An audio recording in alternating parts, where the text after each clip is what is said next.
Are you kidding?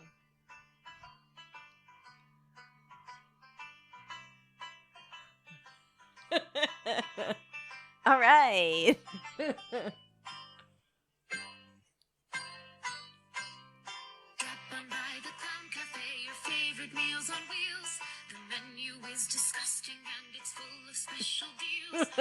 What a great song.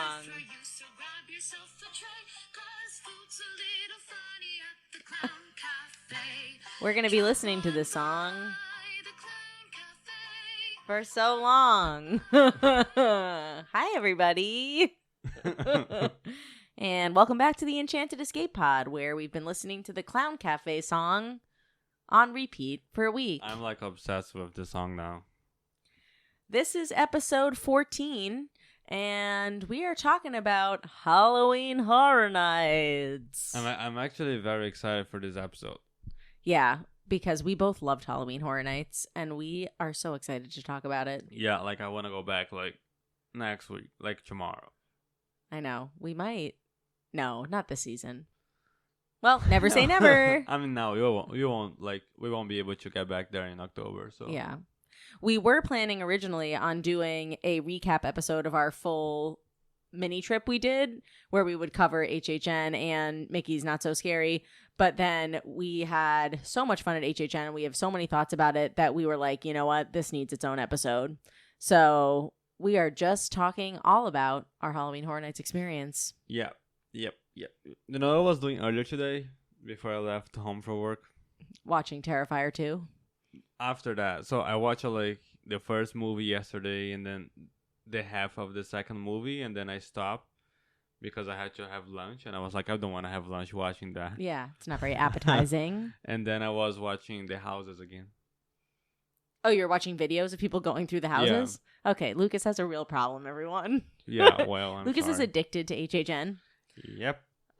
Okay, so to start, I would just like to say that we had a lot of back and forth about what to do as far as express or scream early, which definitely, if you listen to our last episode, we definitely misunderstood a few things about those options. Yeah, the scream early thing. And this was our first time, everyone. So we did figure out a lot of that stuff, got some clarification on it, and ended up being really happy with what we did. What we ended up doing. I'm very glad that we never got a scream early thing. Yeah, or regular express. So we were going back and forth about whether to get express, and then by the time we actually decided on anything, express was totally sold out, so that kind of resolved that for us. And then we were considering getting the scream early, which allows you to go in early, which could be a good value, and it definitely could work for some people. But what we ended out getting day of, when we went to go check in and pick up our tickets at the entry of Universal Studios, they told us that there was an express available that was just from 11 p.m. to 2 a.m.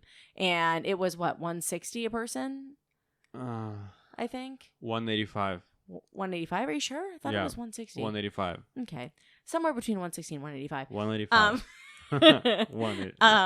But so it was significantly lower than regular express, and we ended out getting it. Just said, you know what, whatever, let's do something so we can skip some of these lines. And it was an absolute game changer. Yep. We did 4 houses before 11 because we knew that we were going to have the express after 11. So we really prioritized like food and shows and just a few houses earlier in the night. And then we literally did all of the other 6 houses plus 3 repeat houses between 11 and 2. Yeah, but also because like we were able to do 3 houses in the first an hour and a half. Yeah, before it really filled up. And then like I feel like around like 8 o'clock or something, like after he actually got full, all of the wait times were crazy. So we're just like, yeah, let's just watch the show or something, and then and eat a bunch of food and go through all the scare zones. And then, but that last 3 hours where we had the express, it was insane. We waited like nothing. We waited like there was like an hour and 20-minute wait for Jason Universe and Terrifier, and we walked through the lines in like 15 minutes. Yeah. So definitely worthwhile. I don't know if that's the experience everyone has with the 11 to 2 a.m. Express Pass, or if we just got lucky, but for us, it really, really worked. It was totally worth it. We were able to do all the houses plus repeats, and we didn't have to spend as much money as regular express. So if you're planning on staying until 2 a.m, it was definitely a great option, and I'm really glad we did it. Yeah. I mean, I'm also glad that the Scream Early thing didn't work out, because I'm sure that we wouldn't have enjoyed as much as we did. Yeah. And we also, we'll talk about this more in next week's episode where we talk about the Disney side of our trip, but we also did things during the day beforehand. We went to Food and Wine at Epcot, so it would have, shortened that part of our day. So, yeah. So we got there. What time did we end up getting there? We got there around 5:10, something like that. Yeah. We wanted to get there by 5, but then we hit so much traffic. We were dropped off on the rideshare drop-off zone at Universal around 5:10, 5:15. And then security was very quick. Everything was pretty quick. Yeah. And then we picked up our tickets, and then everyone was just queuing up in front of the gates to Universal Studios. So we were pretty close to the front. We were within the first 30 people walking in. Yeah, easy, yeah. So it seems like we got there at a pretty good time, and then they ended out opening up the gates. What time was it? 6:30? Exactly, or 6 o'clock. Exactly 6. So right at 6, they opened up the gates, and and we booked it in and hit our first few houses. Yeah. So during that whole day, I kept reading a bunch of stuff online about different strategies and what to do and how the event flow actually works, because it was the first one that we ever been, and it's tough because we don't really understand the whole every single detail of the event. We're used to being pros, so this was hard. Yeah, so but for our first experience, I would say that was a very successful first time. Oh, definitely. So then a lot of people online were saying no, it was kind of half and half. A lot of people are just saying if you're getting right at open, just go straight to one of the big houses like Terrifier or Jason or Five Nights at Freddy's or something like this. But a lot of people are also saying if you're able to go in exactly when the doors open, just try to make it to the back of the park, and that's what we did. Yeah. So because everybody else who gets in for Scream Early, they try to hit the bigger ones first. And we knew we were going to have the express after 11, so we thought, let's save those big wait houses until after 11 so that we can just take advantage of the express then. Yeah. So we ended up going to, a lot of people were saying that hitting Hatchet and Chains immediately followed by Dolls was a good way to do it, because the exit of Hatchet and Chains kind of feeds directly into the entrance of Dolls Let's Play Dead. So we did that. It worked really well. We banged both those houses out in the first, 40 minutes of being there? We were out of Dolls before 7. Yeah. Yeah. So it was a great start. It was a good way to start it. But we'll get to all the houses. We're going to go through each one of them and kind of give our thoughts on those. But I think first we want to talk a little bit about food. Yeah, all the food we ate at this event. Yeah. So we didn't eat a ton because, like I mentioned, we spent most of our afternoon at Epcot doing Food and Wine Festival. So we were pretty stuffed, but we did try a few of the things. So first, from the Jason booth, which is over near where the Nightmare Fuel show happens, right outside there, we got two things there. We got the spiral sausage, which is exactly what it sounds like. It's a spiral-shaped sausage. That was very good. It was good. So the description that they have is a merguez-style spicy grilled pork sausage with bloody harissa barbecue sauce. So it was a spiral harissa seasoned sausage with barbecue sauce on it, and it was very good. Yeah. Yeah. It wasn't anything crazy special or different. It was a sausage, but it hit the spot. It was yummy. And I think the star of the night is the other thing we got there, which was the elote. So they had two options. So the description they have is fire grilled corn on the husk with choice of cojita cheese and tahini or flamin' hot Cheetos. Yeah, Cheetos were definitely sponsoring Universal for this event. Yeah, there was a lot of Cheetos happening on different menus. But we ended up going the traditional route and just doing the cojita cheese and the tahini, and it was delicious. It was, sometimes, there was one time that we had for Food and Wine, either Food and Wine last year or Flower and Garden earlier this year. There was also a grilled corn, and we said that was the best thing that we ever had. And now we both kind of agree that this corn was better. Yeah. It's the battle of the corns, people. Yeah, This but it corn was like wins. so good. It was just like a very like traditional grilled corn with like hojita But the and corn tahin. was like so big and so It was so sweet sweet. and juicy. Yeah, it was delicious. and, It was yeah. just perfect. Yeah, I don't know could if have we're eaten just another very one. hungry or something, but it was No, delicious. but I don't think so because we weren't like starving. Yeah, no. So it was very good. But then a little bit later, we went over to the Fallout booth and we actually got all 3 things that the Fallout booth was offering.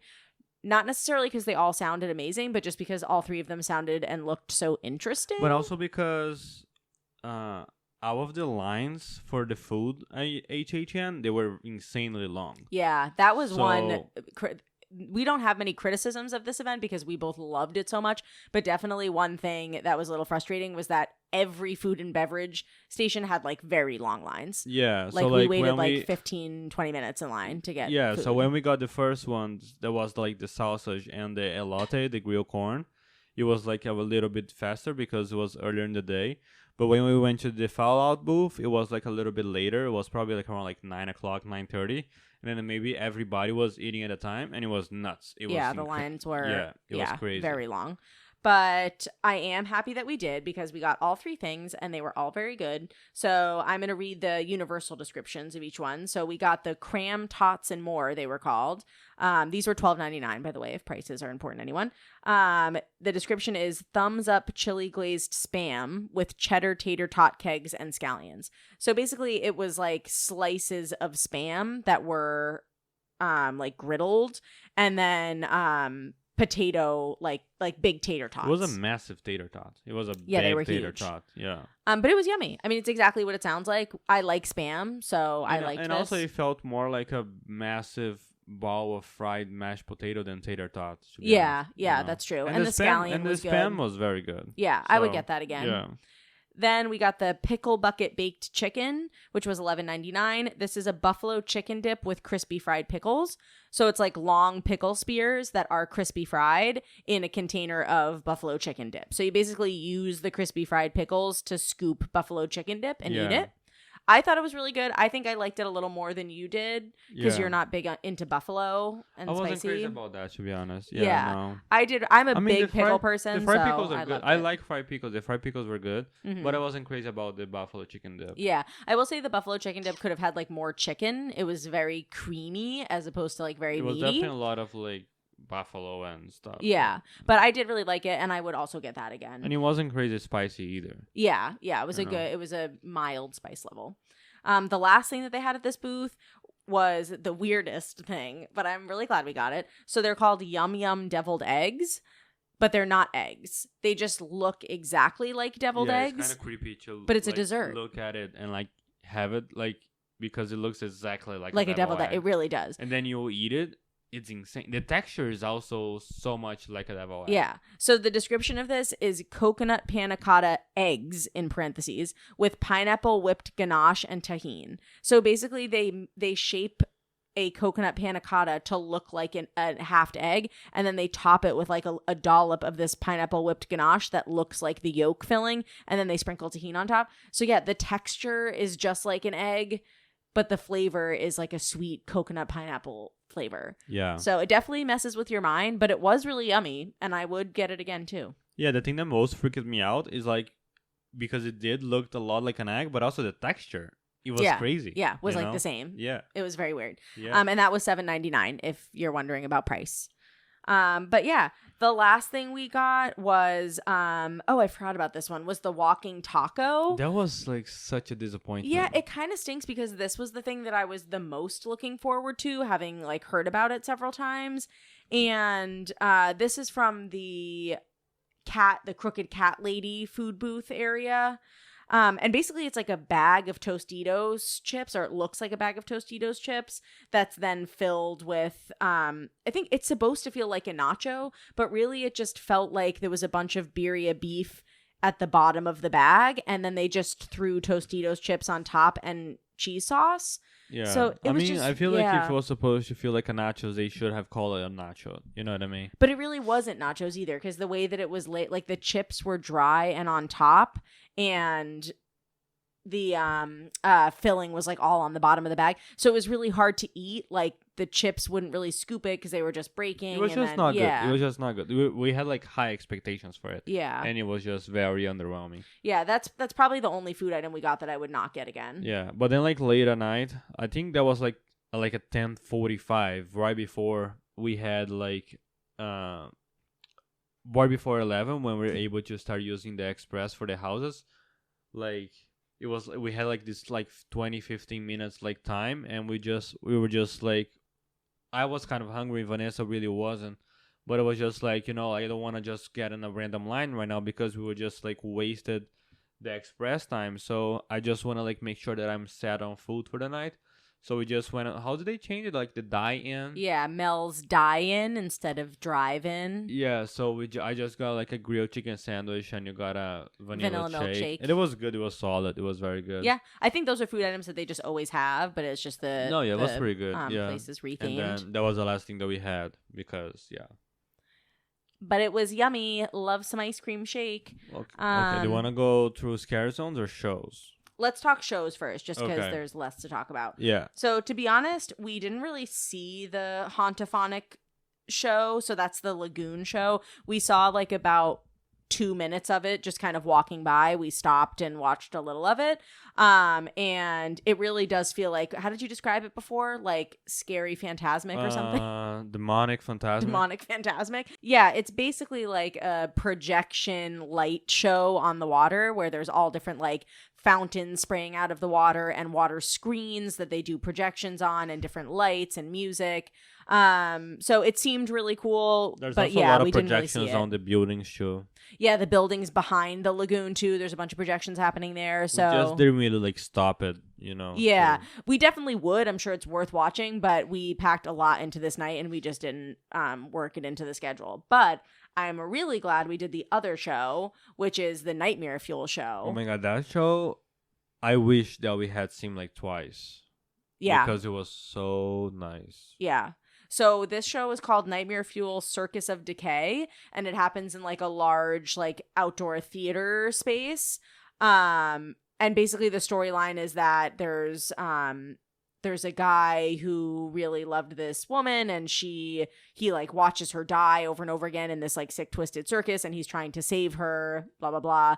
But it's basically just an insane combination of fire throwers and breathers and dancers and a contortionist that was like The contortionist turning his body. was so insane. It I was like- hard to watch at certain parts. I was like, Yeah. oh my god. It was He creepy, and how do they say like it's sexy somehow? Oh yeah, they do like a little disclaimer at the beginning of the show that basically says like, hey, this show is very loud and intense and at times a little sexy. So Yeah, if and, that like, doesn't the- sound like and it's for the- you. and, like, the vibe was just so high. Like Yeah. it's insanely loud. Yeah. It was such a great show. Yeah. They start the show basically with My Chemical Romance, and all of the elder millennials that are sitting in the crowd are all singing it out loud together, and it just creates this energy that is like awesome. I'm sure that like nobody that went on that show, like nobody ever left disappointed. You know? I can't imagine not loving it. Yeah, no, it was amazing. I wish that at some point they would just record it and just throw on like a streaming service or something. Yeah. I'm sure it's out there streaming somewhere, just not legally. I mean, Or YouTube, it's on like yeah. a YouTube or Yeah, something. Yeah. yeah. I mean legally, but yeah, so it was super cool. I definitely watch it again, and I'm very glad we made time for it. I will say that it was very hot in there. It was 'cause insane. they I mean, packed it so was many people in. it was like Florida night in September, so it was still very hot and humid, and it was yeah, like so many people. yeah, and it was raining a little bit early in the day, so it got even more humid, but it wasn't crazy. It was Yeah. just like very packed. Yeah, So. and all the fire on the stage doesn't help either. Oh no, But- yeah. All right, so let's go to the scare zones. Yes. Oh my god, the scare zones. So this event overall was just so completely immersive, Yeah.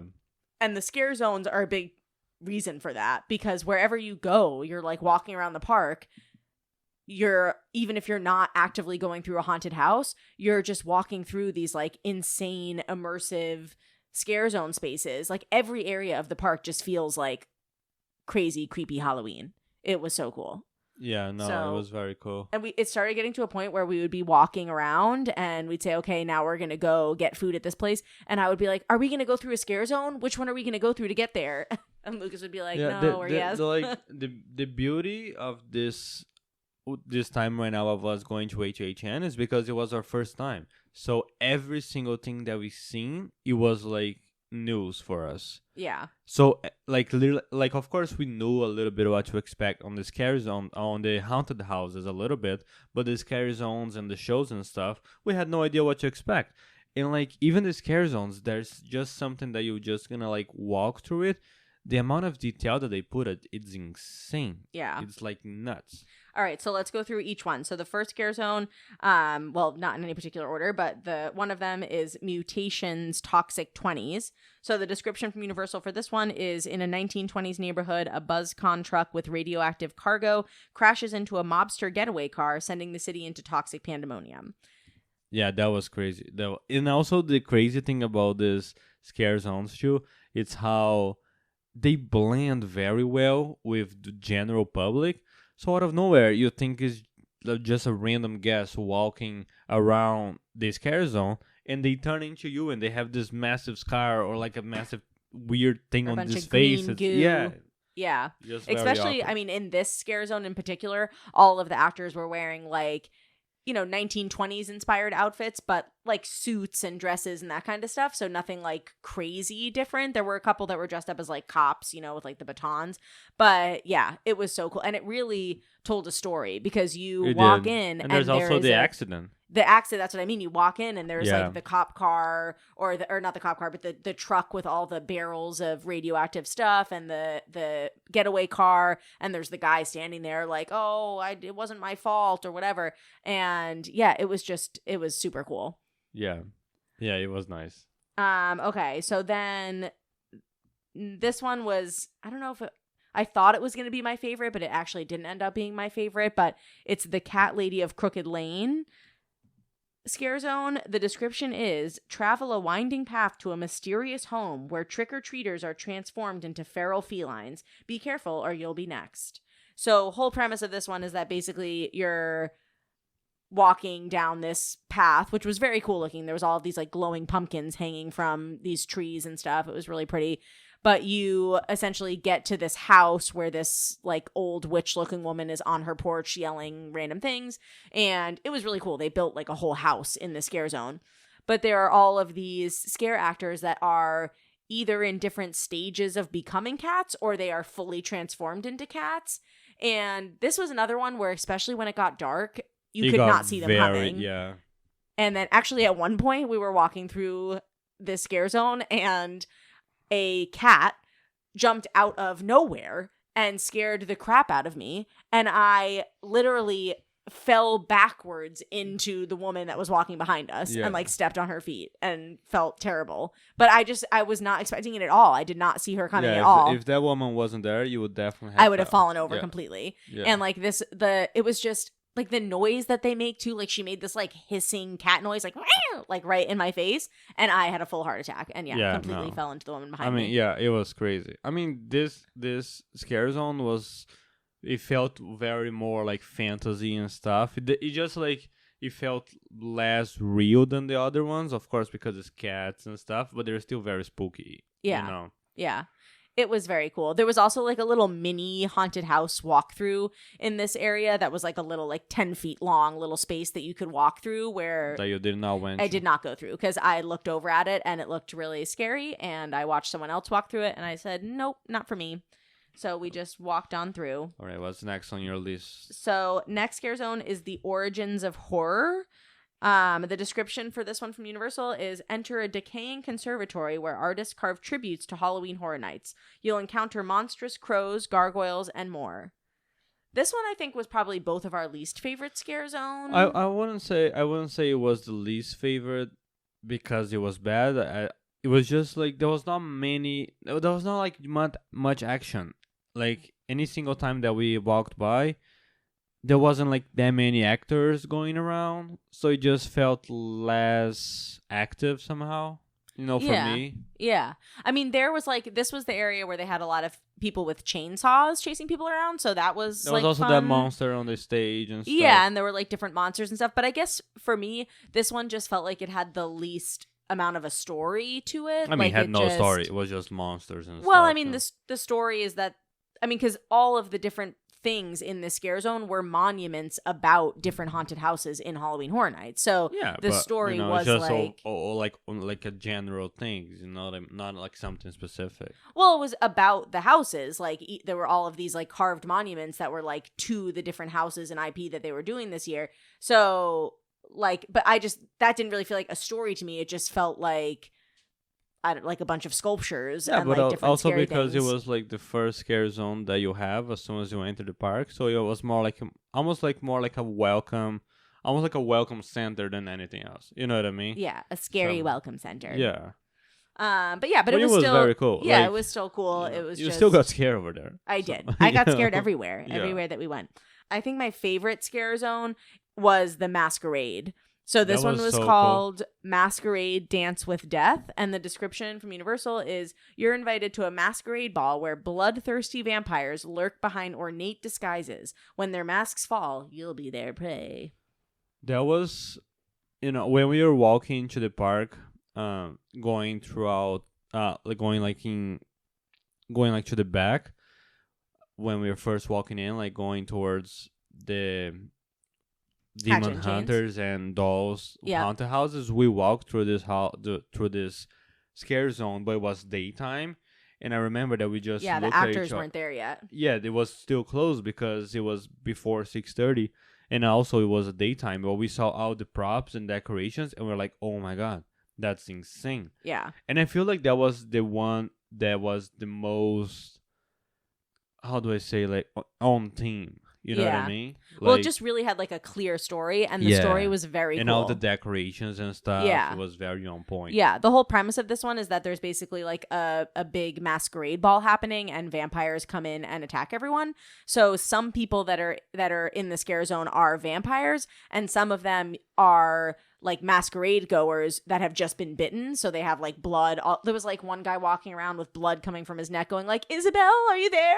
Isabel. It was just, there was a lot of story to it, and it was really cool. And I also got scared many times. And the outfits were insane. The outfits were so crazy. Yeah, they were sort of Renaissance era, nice ballroom outfits, very ornate, but also covered in blood. But yeah, this was one too where when you're going through the scare zones, if they can tell that you're scared and reactive, which I definitely was, they start to target you for sure. So I would walk into a scare zone, and then one person would kind of approach me and I would scream, and then 8 more would come out of nowhere. I mean, it's funny because I feel like for 95% of this event, Vanessa was literally walking, hiding behind me.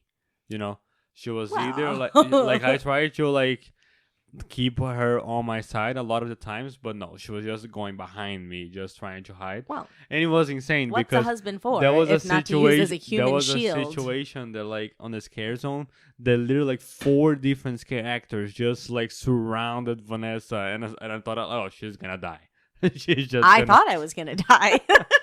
Yeah, it was insane. But yeah, it's somehow simultaneously terrifying and also so exciting and so fun. Yeah. So it's definitely a different kind of fun. We're gonna say that when we're gonna talk about the houses next, but after we went to the first house, we kind of looked at each other and we were like, this was a mistake. Yeah, we gotta go. We're just there's no way that we're gonna be able to be doing this for the rest of the night. Yeah. About 3 seconds into the first house, I had my first scare, and I was like, nope, no thank you. She wanted to leave. She wanted to leave in midway through the house. Yeah, I was terrified. But then we kind of we're just let's just put in our head they're actors. They cannot touch you and they cannot hurt you. And then at some point you start of course you still get scared and everything and still spooky, but it's not scary and it gets fun. Yeah. Yeah. So if you're going for your first time, or you're going and you're feeling really scared, just know that after a little bit of time, it shifts you get acclimated, and you really let loose. So it took a minute for us. We had to go through that first house really scared, but once we kind of, relaxed, it was incredible. And now I Yeah. can't wait to All go right, let's again. talk houses though. Okay, so we're gonna go through each one of the houses and just kind of talk about what we thought about it. And then when we're done, we will give each one of our lists, like our 1 through 10, how we would rank them. Okay, so we're just gonna go through the houses. Yeah, I have just the list that's on the Universal website. So yeah, so this list, it's not in any particular order. Or we could do the order that we went through them. Let's do the order that we went through them. Okay, so the first house that we went through was the Hatchet and Chains Demon Bounty Hunters. And so we actually ended up going through this house twice because we had extra time at the end with our Express Pass. The second time, I absolutely loved it.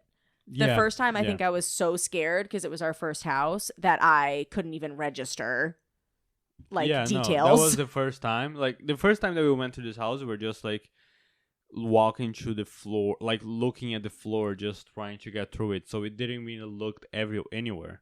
We're just trying to survive. I looked at the center of the backpack. I mean, Vanessa was literally literally shaking a lot when we left the first house. Yeah, I was. Yeah, I was shaking uncontrollably. But basically, so the story of this house is that they're, I'll read the description. So it's in this old west town, all hell's breaking loose. Red hot lava demons are trying to possess everyone, melting everything in their path. Your only hope, Hatchet and Chains and their mystical weapons. So Hatchet and Chains are like bounty hunters or demon bounty hunters, and they are hunting these demons that are trying to get you. The coolest thing I think about this house was that the demons, so they're supposed to be like radioactive lava demons or something, but they were like black light reactive or something. So it was so dark in the house, but when a demon jumped out at you, it was like glowing. Yeah, almost. They were glowing, yeah. Yeah, so I thought that really added to like the scare level. And there were so many small details in this house too, like smoking bullet holes in the walls, and the train.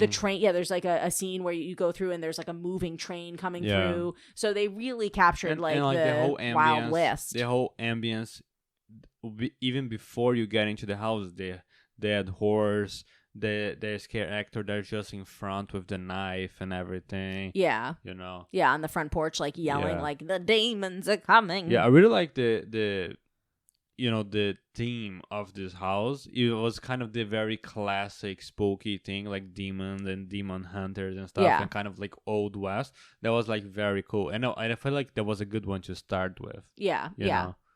All right, after this, so Hatchet and Chains, kind of like the exit of Hatchet and Chains went right into pretty much the entryway of Dolls Let's Play Dead.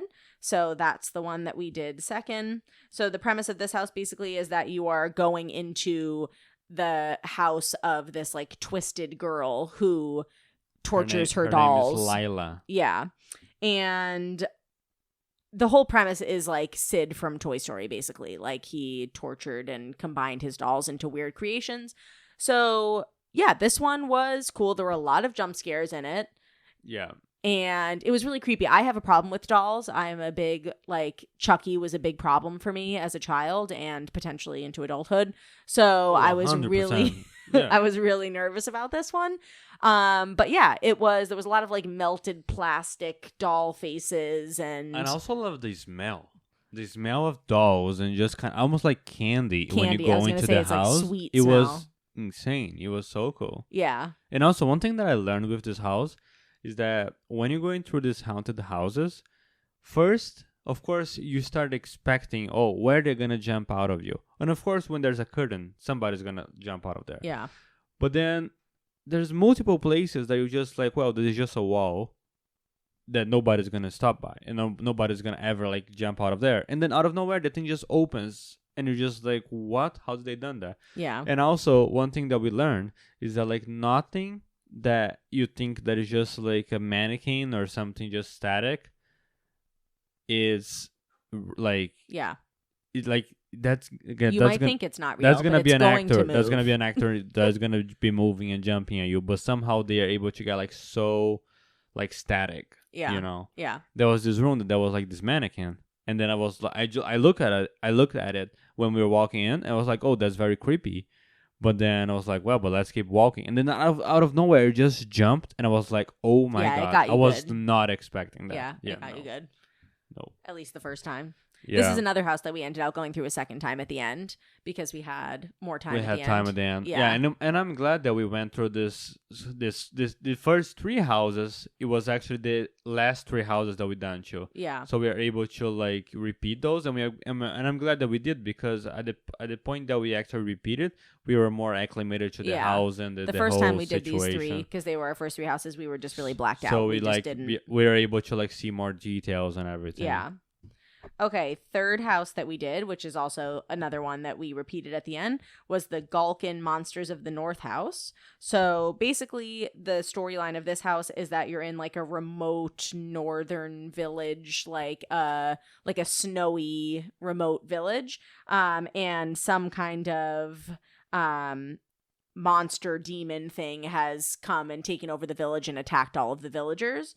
So I thought that it was going to be a more like snow-filled house, like something like the White Walkers from Game of Thrones. And there was a little bit of that element, but it was more like woodsy, like remote kind of vibe. Like, I don't know how to describe, like it was almost cultish. Like it just felt like cultish. Yeah, felt like a remote cult environment. And I really liked it. I thought it was very cool. This house was awesome. This house was so good.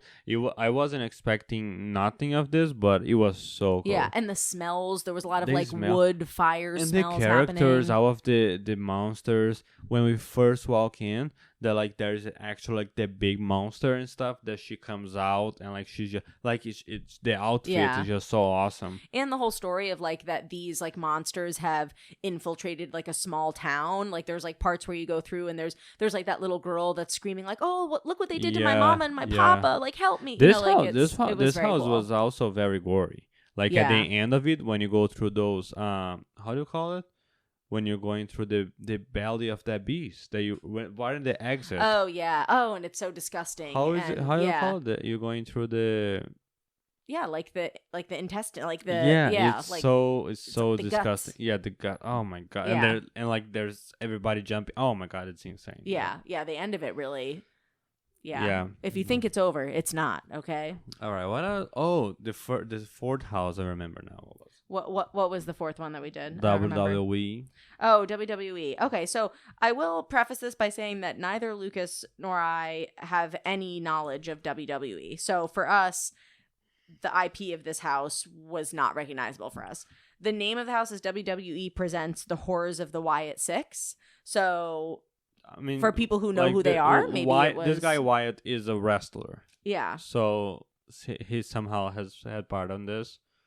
But I mean, this house was like none of us, of course, is big on that, and so we didn't really went with the ambience and everything else. Yeah, this house was very scary. Was insanely amount of scare jumps, and for some reason, I think that like every single one of these characters of this house, I don't know if it was because of WWE house, but they were all massive. They're all like 7 feet tall somehow, you know what I mean? And big and like fat and stuff. And they just almost felt like a little bit like, you know what I mean? Like, oh my God, like that's too much. There was also a character that had like a pig face that was terrifying. Yeah, his name is like Huskus the pig.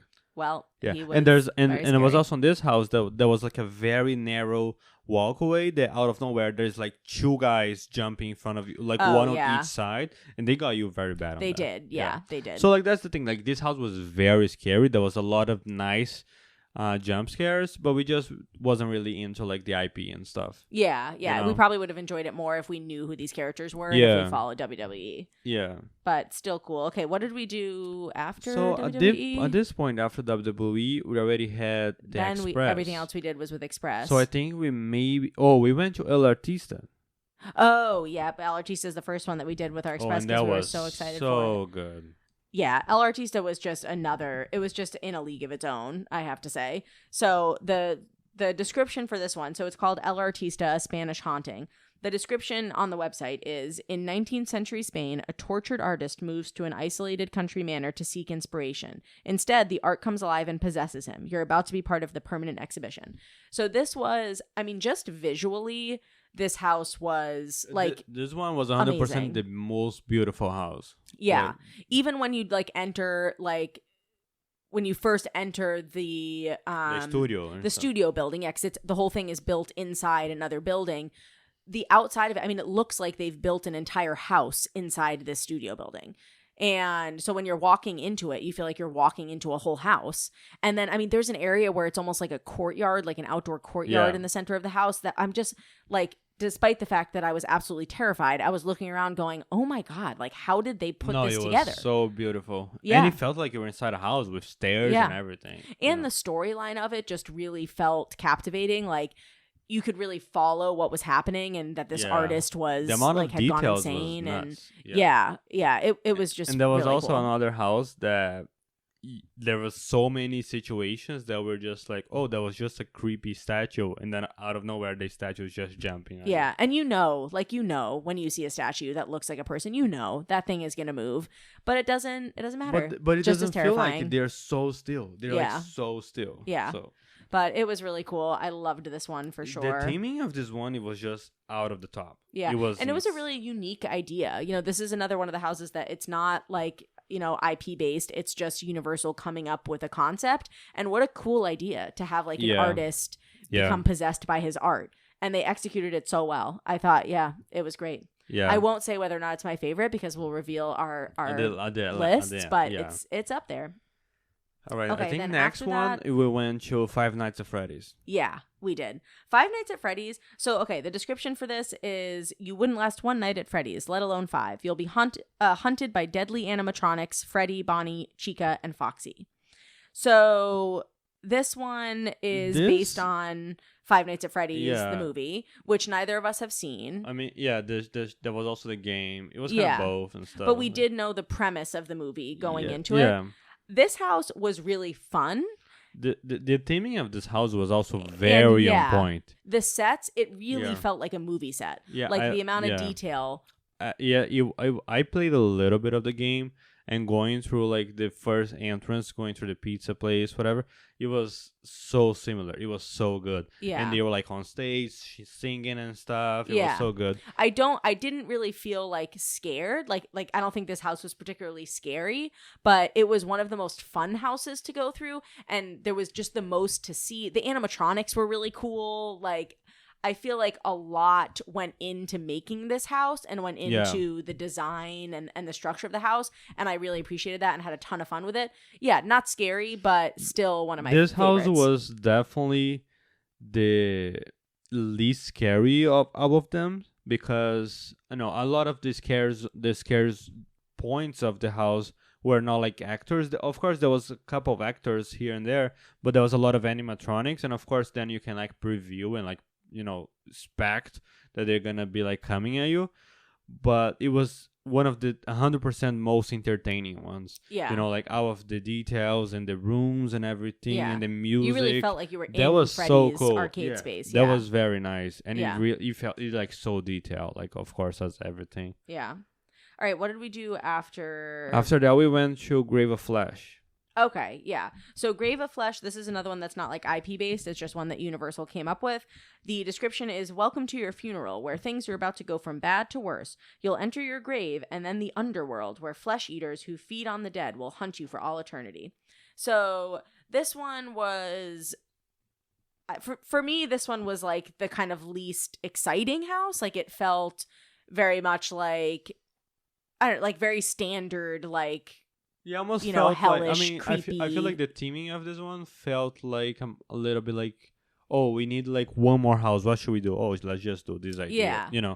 I mean, and it did feel like you were, like, when you enter, you can basically see like your grave, and that you're 6 feet under, and then it feels like you're walking underground, like in your grave. I'm gonna say one thing. The thing about this house is like, the beginning, for like when you're entering the cemetery and there's all of the gravestones and you're entering your gravestone, like your like hole, and you see your gravestone on the top. It was awesome. The Yeah. theming was good. Like the few jump scares over there was nice, but then after that, it's almost like it went off theme somehow.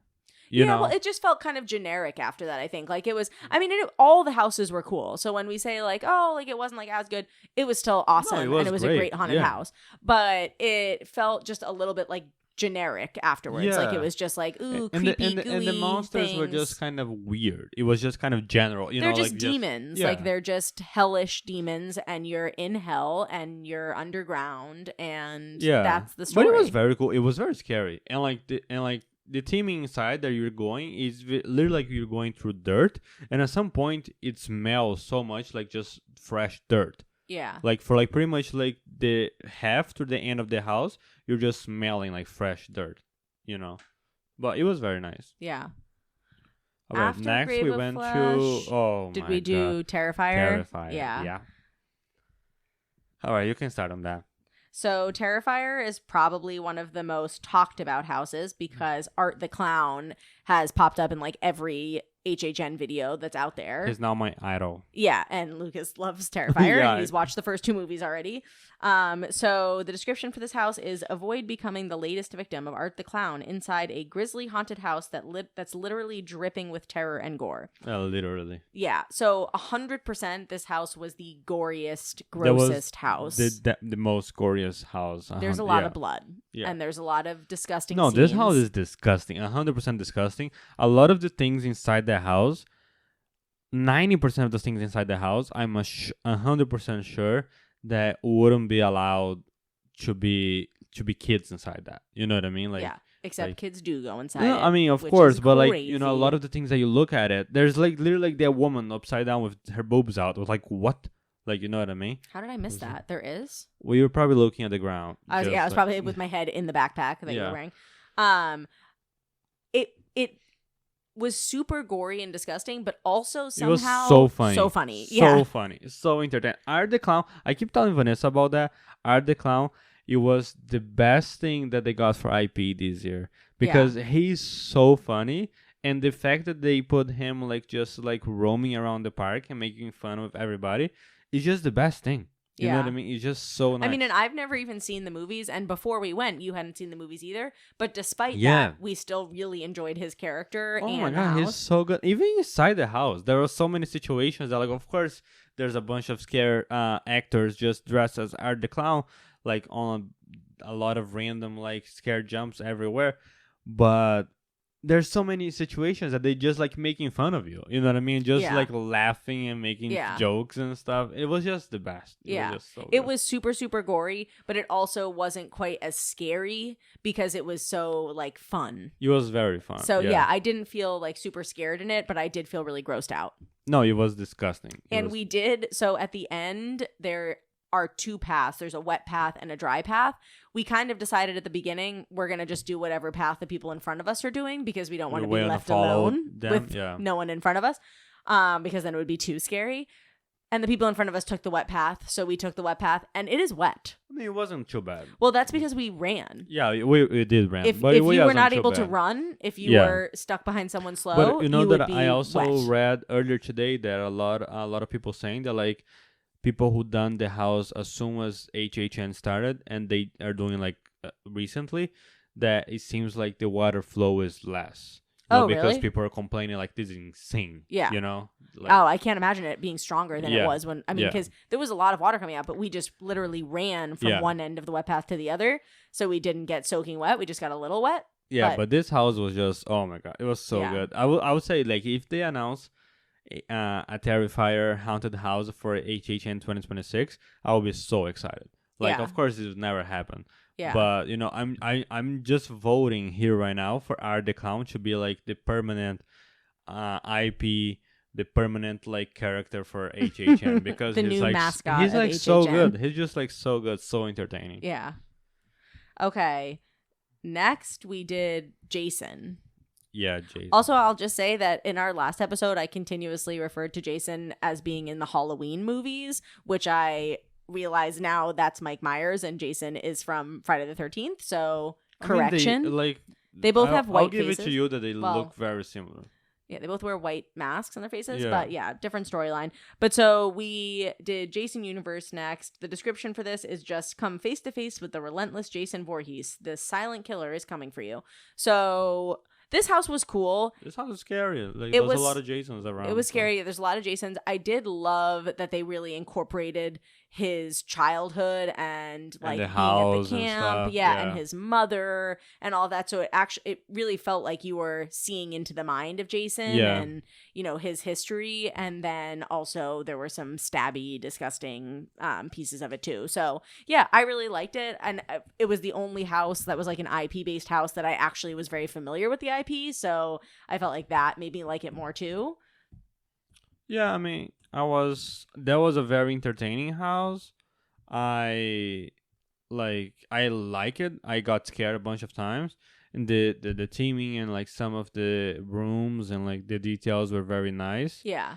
But I do think some of the house was less detailed than other house. Like some parts of it were very well done and cool. But also But there was some parts were, like, there was hanging also sheets. only also this was the only house that for a minute you're outside. You know what I mean? You're like not on a Yeah, that was cover, cool too. you Yeah, there know? was also a part of this house where I thought that it was like over, and then Yeah. it was not, and it got like significantly worse. Yeah, and scarier. but it was very nice. It was like I felt like I was expecting more for being like such a big name into the horror like scenario like Jason, but it was still very cool. You know, Yeah. But also we went on this house right after Terrifier, and nothing beats that. So Yeah, Yeah. it was hard to follow Terrifier. yeah.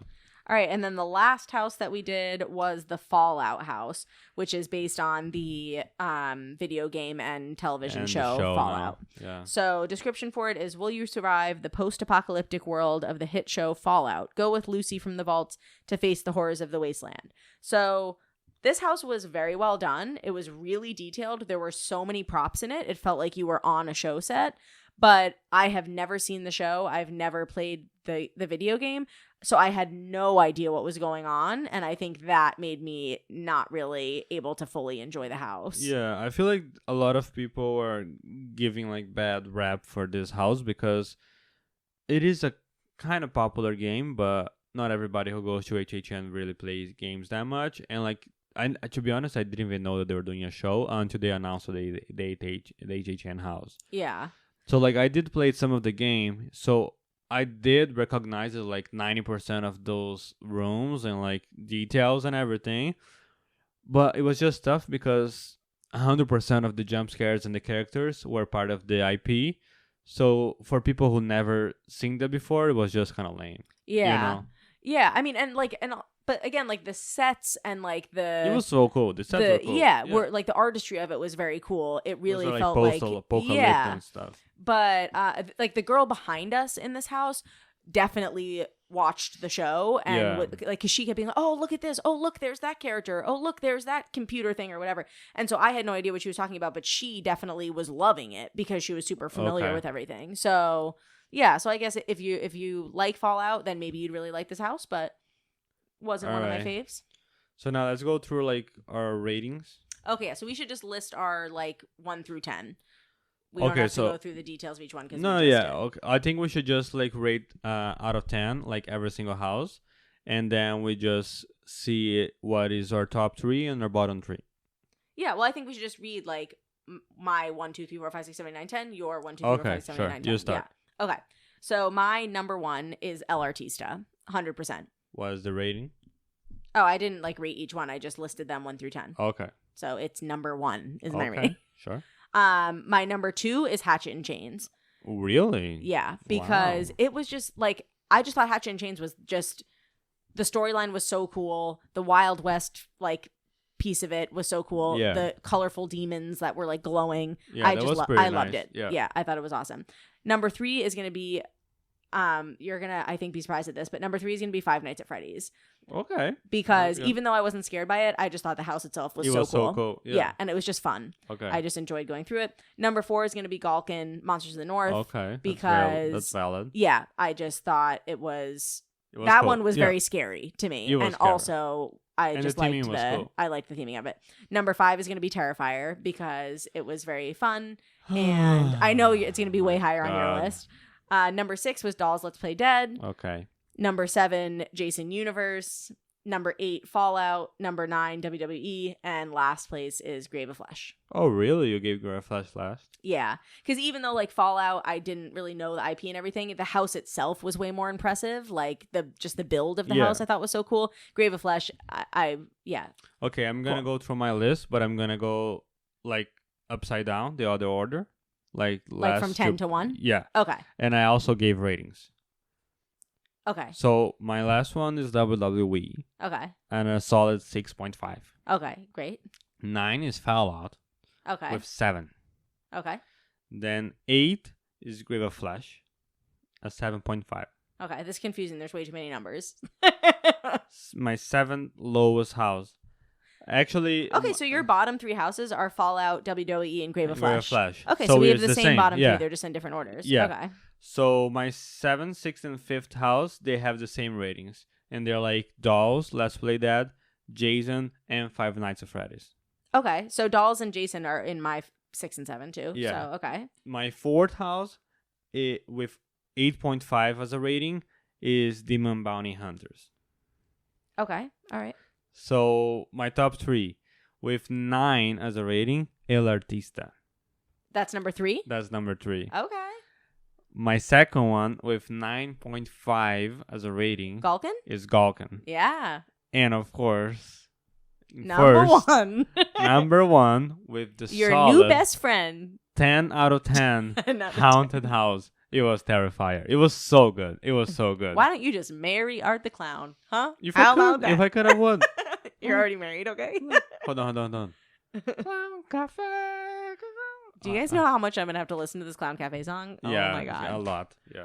But Okay. yeah, I mean, I feel like our bottom 3 was Our exactly bottom the 3 are same. the same. Our middle is kind I of feel the like same. part 1 to 4 was the same, right? Terrifier, no. Galkin, El Artista. Oh no, because you had like I have Five Nights at Freddy's. Yeah, and but you I have feel like Terrifier. yeah. But yeah, our top 5 are the same. I mean, we can agree that like your Terrifier rank, it was just dumb. I'm sorry.